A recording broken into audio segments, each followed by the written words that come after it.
29th. I mean, to give this a bit of historical context, you were emphatic and clear and almost urgent in your call for Mr. Tinubu not to be sworn in. What were your fears and concerns? Because he's obviously been sworn in and the world hasn't come to an end, has it? Nigeria may come to an end if the world doesn't come to an end. But very valid question. I feared for Tinubu himself, for himself, from himself. I feared for the reputation of Nigeria. You see, the international profile of global leaders has risen astronomically, to the extent that royals even discipline their own. Look at the profiles of gentlemen like Xi Jinping of China, all across the world. All of a sudden, we were faced with the dilemma of having to present to the world who our own president to be was.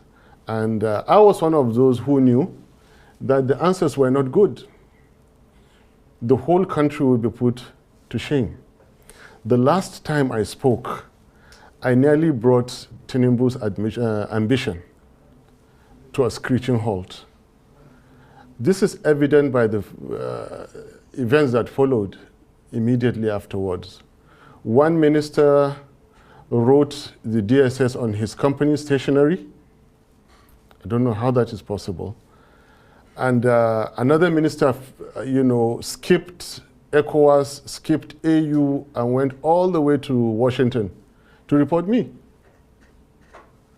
And Nobel laureate, a very, very senior citizen, inviting me to a national debate. And I'm not that smart enough, even though my dear good friend Chimamanda acted on my behalf. And then DSS coming out a week later, under duress, of course, you could see, to do the bidding of that minister. This shows they were scared.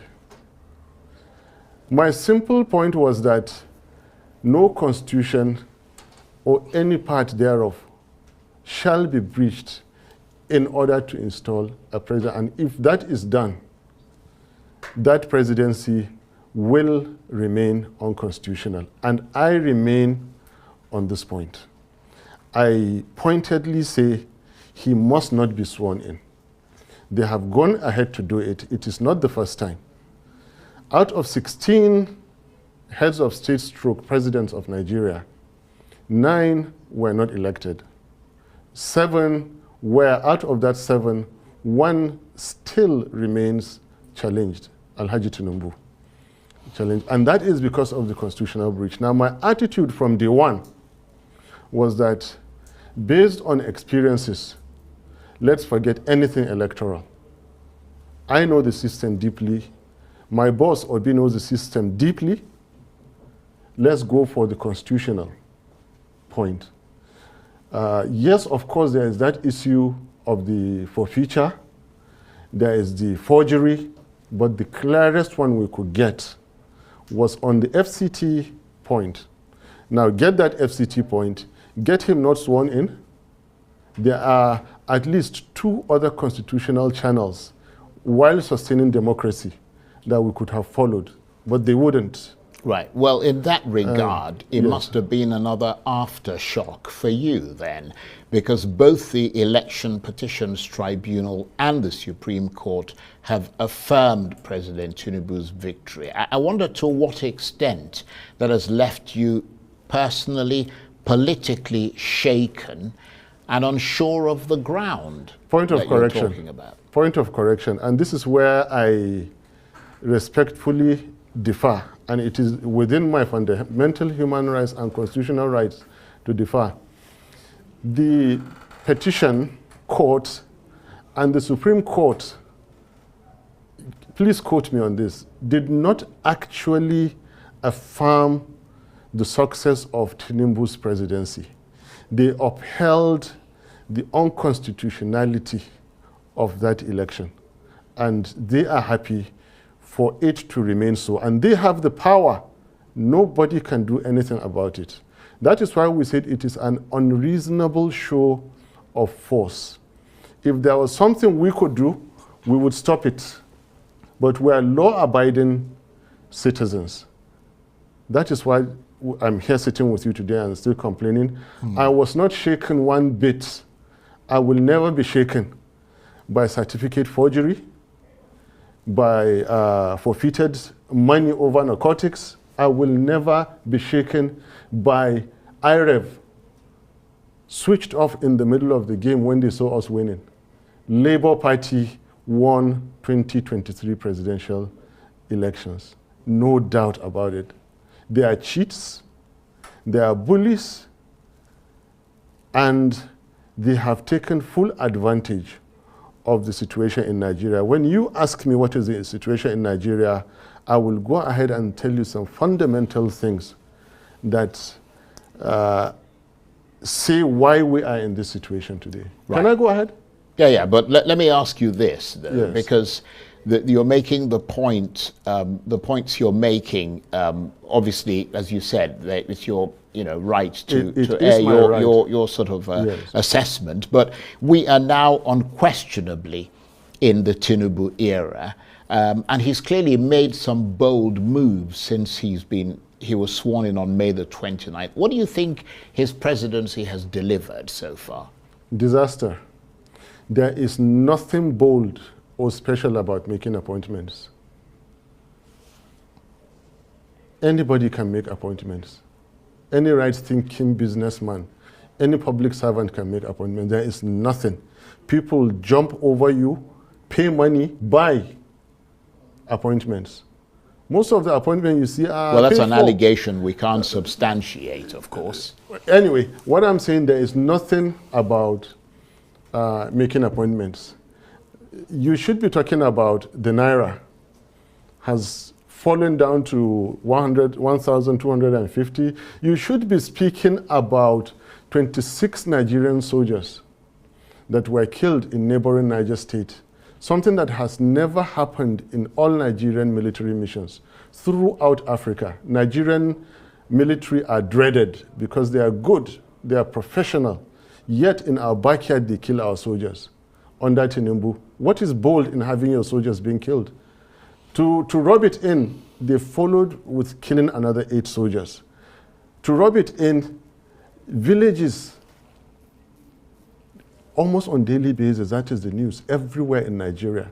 This man has delivered nothing and is poised to deliver nothing. Well, they have not moved an inch Nigeria from consumption and waste to production, and they will not do it. They will not stop the killings and start the healing. Well, they will not stop the stealing and start the keeping. And they will not stop slide of Nigeria, and they cannot start the climb. Well, I mean... Datti Baba-Ahmed, the vice presidential candidate of the Labour Party in the last presidential election, is trending on Twitter and everywhere. And that trend is because of the interview he had with Arise TV. That interview has generated a whole lot of feedback, both for the Arise TV, Twitter, now known as X, and everywhere. Because he was blunt, he said his mind the way he thinks things should be. He is somebody who doesn't shy away from speaking truth to power. And because of the way he put it out, the way he said it, some people are uncomfortable. Now, there are information already out there on social media coming from the Labour Party sources that there are growing calls now for the DSS to arrest Datti Baba-Ahmed for the interview that he granted Arise TV. What is his offense? From what I have seen on social media, the allegation against him why they think he should be put away is because one person said that Tinubu has a right to arrest Baba-Ahmed because Baba-Ahmed has been, in that interview, called the president a drug dealer, that he should be arrested, that if Tinubu want to arrest him, they should go ahead and arrest him. Others are saying the DSS should arrest him. And still, some other people are saying, look, what is it that he said that warrants to be arrested? Some people are saying he fell short of calling out the people for uprising. But what did he say that is different? Telling people to take back their country, that democracy is not served a la carte, that your democracy is only as good as the people want it to be. Now, what he said, telling Nigerians to rise up and defend their constitution, rise up, defend democracy, is no different from what former governor of Rivers State, President Ahmed, said recently. But he may not have said it the same way, but it points the same direction. When President Ahmed was saying that the reason Nigerians tolerate certificate forgers and bad leadership is because Nigerians are docile, that the kind of things that Nigerian people are ready to tolerate, people in Kenya and other countries will not tolerate it. And Datti Baba-Ahmed is saying similar direction. He didn't say that Nigerian people should go violent. Even the examples that he gave in the interview were not violent examples. He talked about the people of Israel that were protesting peacefully for 16 weeks before this outbreak of war with Hamas over the policies of the government to get it changed. He talked about farmers in India that used to come out and stay in one spot for 1 year. They were coming out to stay in one spot for 1 year. That is what is called mass resistance. It has nothing to do with violence. It has nothing to do with treason. And he said that the Indians, they sat out for 1 year until the obnoxious policy of the Indian government was changed. So it is not something, what he said is not something that should warrant the hysteria of calling for his arrest, because it doesn't make sense. Because we are in a democracy. He has a right to disagree with the verdict of the Supreme Court. He is not the first person to disagree with that verdict. Several other Nigerians disagree with the verdict. But that is not sufficient enough for somebody to say that he should be arrested. In fact, some other people say that even Peter Obi should also be arrested. That the DSS should go after them. And I now saw a post by Rufai Hussaini. Rufai Hussaini said that he has watched the interview several times to see what is all the noise about in terms of calling for his arrest and all that. So he's found nothing to warrant all the hysteria. And in fact, Rufai said that he would like to have a one-on-one interview with Datti Baba-Ahmed. He would like to hear him out.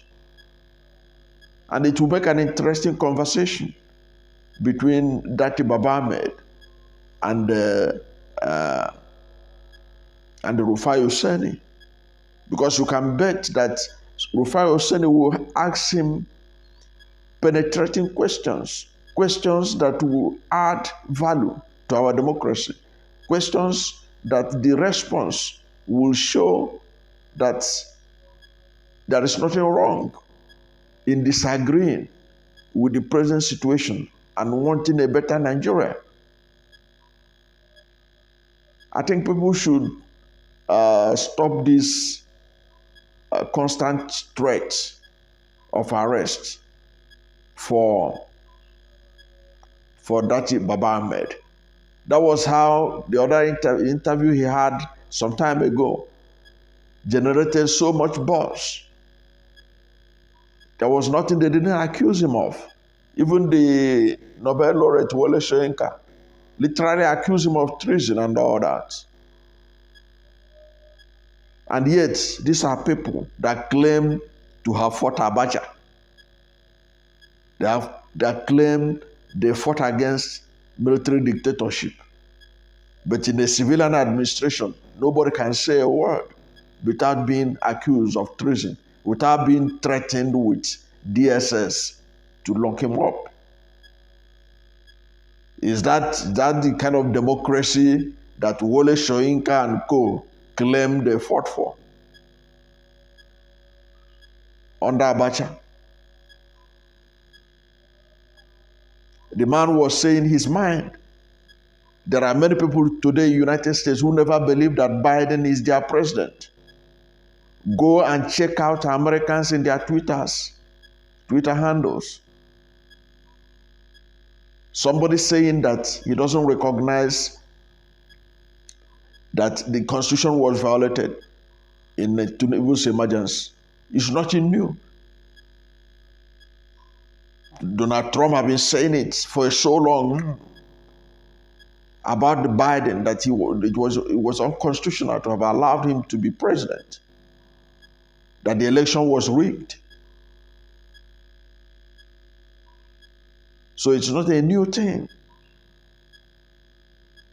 for a politician to disagree with the verdict of the Supreme Court or to tell Nigerians to take back their country. Taking back their country is not a call for arms. It is a call for conscientious mass participation in protest, in seeking a change. And it's allowed all over the world. Look at how people all over the world are protesting in support of the Palestinians. Some are protesting in support of Israel. That's the beauty of democracy. That somebody said that Nigeria should take back their country. It's now being misrepresented by some people, and they are using it as an excuse to call for the arrest of a gentleman. It really shows that we don't appreciate our democracy. Democracy, the beauty of democracy is live and let live. It is the right of people to express their views. It is the right of people to protest against whatever policies of government they do not like. Datti Baba-Ahmed has given several reasons why the Supreme Court and others should not have concurred or given legitimacy to the emergence of Bola Ahmed Tinubu, and that is his right to say so. He's only saying words. So what stops the arrays of supporters of Bola Ahmed Tinubu to go to Arise TV, to go and counter him and say the reason why he was wrong and they are right? And that will continue to enrich our democracy and political discourse. It is not for people to be threatening people with arrest or creating phantom treason just for the sake of putting people away. And the same people making this kind of calls will be beating their chest, claiming that this democracy we are enjoying, they are the ones that fought for it. Really? Did you fight for the democracy for your own personal aggrandizement so that you become another Abacha who cannot be criticized? Because you are now in charge after the military was sent back to the barracks. So you are now the new military. Nobody can challenge you. Nobody can say anything without being threatened with arrest. If anybody doesn't like what he said, if Tinubu is uncomfortable with what he said, what Baba Ahmed said, he can take Datti Baba-Ahmed to court. Can take him to court. If Tinubu feel offended that the man calls him a drug baron on TV, you should take him to court so that the court and the legal process will take care of the matter. There are several laws in Nigeria that will deal with that matter so that Datti Baba-Ahmed will go to the courts to prove his allegation or to prove why he calls him drug baron and certificate forger. It's as simple as that. It's not for something you need to arrest somebody and put him away, as people are saying. Of course, if you go to social media now, there are those who are saying that this country will catch fire if he's arrested. Others are saying nothing will happen. In fact, I have seen several people saying nothing will happen if Peter Obi and Datti Baba-Ahmed are arrested. Nothing will happen. They made reference to the fact that that's how some people were pushing Nnamdi Kanu, the leader of the banned indigenous people of Biafra. And that's where is he today? Is he not cooling his feet on detention? And yet the country is moving on. That if they arrest Peter Obi and they arrest Datti Baba-Ahmed, nothing will happen. That's what is going on. Go and check it out on Twitter. Those who are saying that if you arrest him, there'll be if you arrest them, there'll be a problem. They are saying their own. Those who are saying nothing will happen, arrest them, and nothing will happen. But at the end of the day, is that what the country needs? The country has a process. The country is a democracy. If you are offended about whatever anybody said, take him to court. Right now, we can see how the former president of the United States, Donald Trump, is being taken from one court to the other, all because of what he allegedly said or what he allegedly did in office or before he took office. And America remains the light through which we also look at our democracy. So if in America you don't put away people without taking them to court, why should somebody be talking about arresting people? Arresting them for what? Look at what they said. Where did they violate the Constitution? If you know anywhere they said anything that warrants taking them to court, take them to court. You don't have to arrest them and detain them. Take them to court and prove your case against them. But it is not for people to be calling on DSS and calling on Tinubu to arrest people. If you have evidence against them, you don't need to arrest them. Serve them court papers to go to court and defend themselves. People should stop making a mountain out of a molehill. The truth of the matter is that Datti Baba-Ahmed have said his mind. If you disagree with him, you have access to Arise TV, you have access to all other channels. Go and counter him. That is the beauty of democracy. In fact, if you watch that interview, if you watch it all, you see where he was. Datti Baba-Ahmed was talking about that they will soon come and counter him, which is the beauty of democracy. Say they will come. Charles and Oglu said they will come. So those who have something against what he said in the said interview should go to Arise TV or any other television station to counter the things he said about the emergence of Bola Ahmed Tinubu as the president of the country and about the verdict of the Supreme Court. That is the way it is, and that is how it's supposed to be in a democracy. And Nigeria, being the largest democracy in Africa, should be able to practice this common decorum in democracy. Thank you for watching this video. And if you are new to my channel, you have not yet subscribed to my channel, please subscribe to my channel, hit the subscription button, hit the notification bell.